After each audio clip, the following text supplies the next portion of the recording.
Mechanical.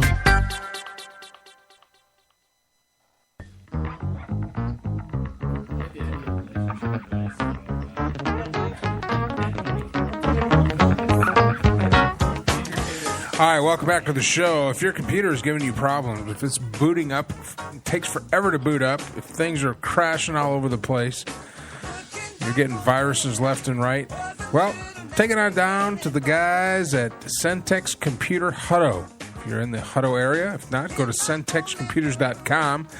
Give them a call. They'll talk you through whatever is going on with your rig, and they'll make sure it's working fine.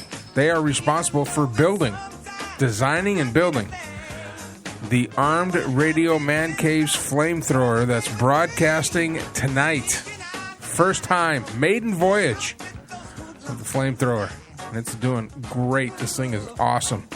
Give a call, centexcomputers.com. Joining me in the Man Cave are Danger Davis, Mad Mike, Heather Bumpus, and my hot roommate, Danny. And we've been talking about relationships and now we've got some relationship advice from Mad Mike. Now listen, guys, if you want to call in 866-225-5401 or tweet us at ArmedRadio1, hashtag it ArmedRadio, hashtag need a toaster. Somebody asked me about the toaster thing. Quick story.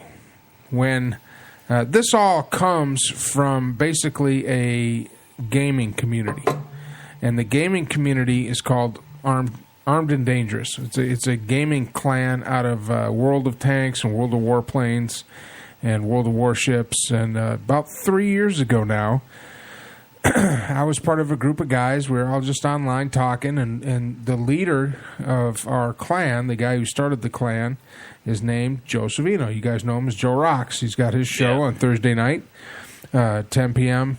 Eastern, and he's kind of the brainchild behind all this. And he got with me once. He says, Mike, you know you do radio stuff. Can you help me set up Armed Radio? And with the help of another gentleman who is no longer with the clan, but him and I set it up, got the commercials going, and we started broadcasting. From that, it's grown into this. But in order to get people to come into the clan, the World of Tanks clan, Joe put up this marketing thing of a toaster that would burn the logo, the Armed Tanks logo, into a side of toast. Now, those were never really made. Really? But they were in our armed store, and when people would go to our webpage, because they'd ask us who's armed or whatever, they go to our webpage, they see that toaster, and that became a marketing tool because people talk about toasters. So now today, when we go in, it's a multiplayer game that you play online. You drive tanks around and shoot. It's kind of silly, really, but it's the way I blow off steam. I'll go into a game, and they'll see my tag of armed, and people will bring up the toaster. So we started the hashtag Need a Toaster. And that's been trending. So if you tweet in at Armed Radio 1, either hashtag it Armed Radio or hashtag it Need a Toaster, and that'll what's trending. Okay, Mad Mike. The guru of women. Now I'm a guy. Now last week we actually had a guy on who wrote a book about how to attract women, how to get women, and he was legit. So we're gonna, and I actually listened to his audiobook, bits and pieces of it on my phone, and he's got some good points. So let's hear it from you. Okay, I'm a single guy. I want to find a woman. What's my first step, Mike? All right. Number one, you have to go. Me, Patrick, our other buddy here, we use a pretty solid method, and we refer to it as the douche method. We do a pretty good job at it, obviously. Because women like douches. They really do. I mean, yeah. I would say, like, I have some of, like, my guy friends that we're just like guys that I know, some that I work with and stuff that have girlfriends, and then I see like the way they act around them and stuff like that when they go out, and I'm just like, man, I'm like, you were such an ass. Like, your boyfriend is such an ass. How can you just go and just be with someone? And they're like, nah, but I really like him, and blah, blah, blah. So you would, I mean, there were times where, I mean, because I use Tinder and stuff like that, and there have been times where I'm like, you know what? He uses Tinder to get laid. Yeah, I do. And I've been like, you know what? I was like, just to let you know. I'm just gonna be that guy, and I will say on the two out of 3 chances, I mean, it's worked for me. They're just like, okay, yeah. I'm just like, we're just gonna do it, and that's all it's gonna be. I mean, then I meet like some chicks where I'm just like, okay, literally I could like see myself having a relationship with that person.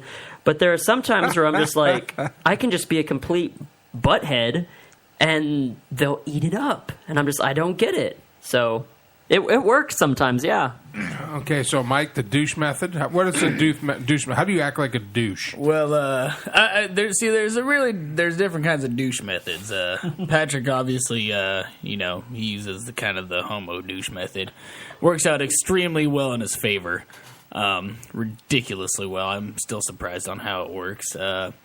We have our buddy Seth who uses the Fred douche, and that's also extremely effective. We have Misha who does this weird Russian white guy douche thing that I haven't somehow figured out. That's just out there. It's foreign. And what's your method? See, there's actually 2 methods. One of them is the Canadian douche, which is where I use a Canadian accent the whole entire time and tell people I'm not from here. And that is extremely effective. Apparently, girls like people from Canada for no apparent reason, and they will pay for your tequila shots.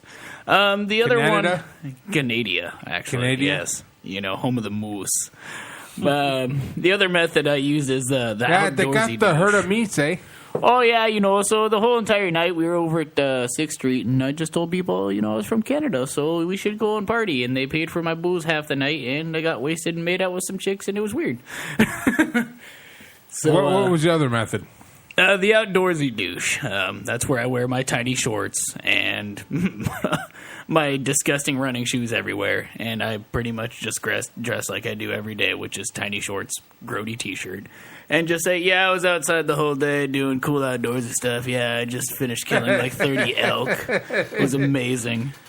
Built campfires for no particular reason. Yeah. Decided it'd be cool to go and cut down trees, turn those trees into arrows, impale 500 deer an hour. It's all right, They like it. And that gets you laid. Yes. And I'm sitting over here single. In conjunction... That gets you laid. With the douche SUV, it's a complete package. And what's the douche SUV? It's my douchey, disgusting SUV. It's constantly covered in mud, and it smells bad. That's not the Admiral Akbar, is it? No, that's my douche pickup. When using the work douche method. Our roommate can chime in on douchey. Yes. If anything, let's throw it over at her and see what she has to say about our fabulous douche methods. It's going to be a minute. All right. From the girl's perspective of your Canadian douche, the only reason that works is because they're like, oh, he's probably going back to Canada. I'll never have to see him again. Exactly. So this is a one and done. Don't have to talk to you. I don't have to pretend to like you tomorrow. I don't have to get weird and pretend I want to cuddle when I really just want to sneak out. Another thing, girls like douches because girls like to fix people. They're like, how can I take this super douche and make him super nice and romantic? It never actually works, but women need a project at all times. Yes, and I need a project too, and that's why they go ride with me in my truck.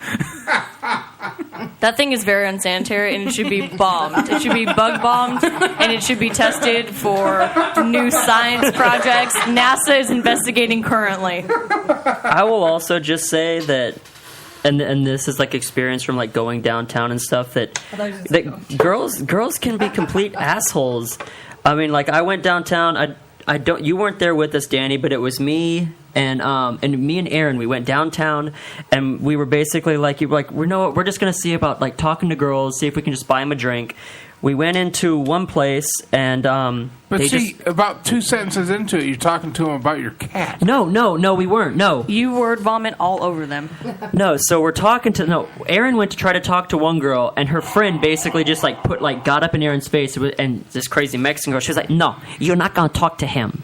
Blah blah blah. That was very Asian accent. My bad. Whatever. And two, because So, it could be rape. Apparently, Patrick's Mexicans come from Japan. Basically. So we basically spend like the whole night like trying to talk to chicks. No, you were with us because you had the roses. Oh, Remember? from that one guy that was like, There "You're were, pretty. like- I'll give you a good deal." Aaron, they thought that this guy downtown thought that Aaron and Danielle were in a relationship, so he's trying to get Aaron to buy roses for her. He was like, "Yeah, man, buy these roses and she'll put out for you," and blah blah blah. Aaron was like, "Bro, we're not together," and Danielle was just like, "Just buy the damn roses already." So Aaron, he was like, "I give you half off." Needless So- to say, he didn't get laid. So being nice guy obviously but still, doesn't win. no. So Yeah, he nice, got the roses. Nice guy douche never works. So he got the roses, Never and works. Aaron was like, "Dude, Patrick, you need to go up to a girl and be like, have you ever been kissed by a rose?" So he gave me one of the roses, and I hid it behind my back. We were in one of the bars, and we're walking down, and I go up to this one girl. She's sitting by herself, and I was like, "Excuse me, ma'am." I was like, "Can I ask you something real quick?" And she's like, "Yeah, what's up?" And I was like, "Have you ever been kissed by a rose?" And she looked at me, and she gave me a weird look. She was like, "No." But as she was saying no, I pulled out a rose and just stuffed it right in her face. And I kind of trailed it down her face and then just kind of like stuffed it, like not in her mouth, but I basically just stabbed her in the face with this rose and then I took off. Needless to say, rose stabbing douche doesn't work either. It doesn't. But no, wait. But no, just to get up like how girls can be assholes. Rose stabbing. Just creepy to douche. get like how girls can be douches and stuff like that. I mean, when we were asking to buy girls drinks, we weren't trying to take them home or anything like that. We were legitimate, just being like, "Hey, let's see." I mean, we were like, let's buy a random girl a drink. That'd be cool. It didn't work. We just tried to talk to him. It didn't work. So end of the night's coming down. It's like 1:45 in the morning, and we're outside of one of the pizza places. We're waiting in line, and apparently I have this weird thing where when I'm really drunk, I'll start talking in different accents.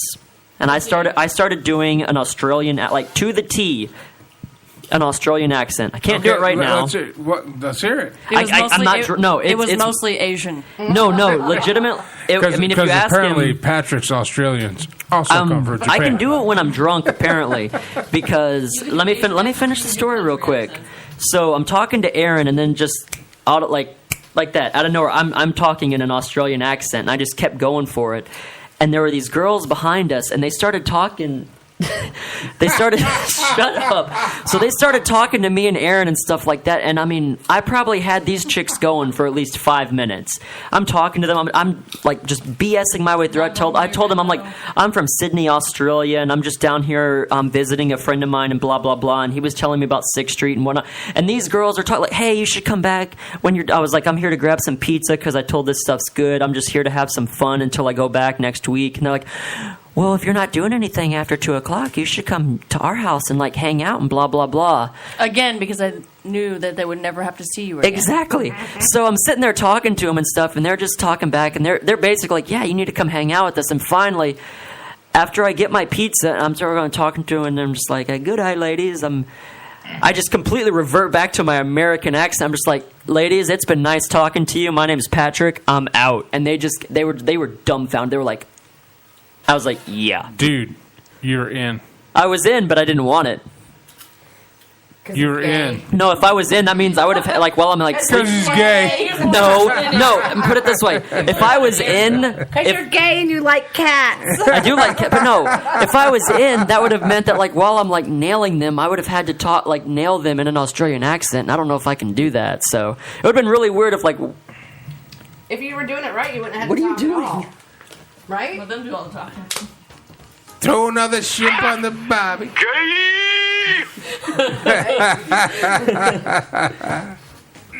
Oh, Lord. Oh, with the sound effects. Yeah, so I mean, if you got to do a fake accent, you have to do a pretty solid one that you can actually pull off 90% of the time, Patrick. Yeah, it's like Japanese. "Oh, my name is Patrick. Oh, I'm in Japan. Oh, My name is Patrick, and I love lollipops. oh I have squinty eyes and catch eye." Let me eat your cats with my chopsticks. So, Miyagi and shit. what other? I really like the General Meow's chicken. Oh, so good. In my neighborhood, we don't have feral cats. Or dog. Or Oh, we pigeon. do have feral cats, deep fried. Oh, you want pizza? Pizza tastes good. All right, we just went full blown racist here. Yeah.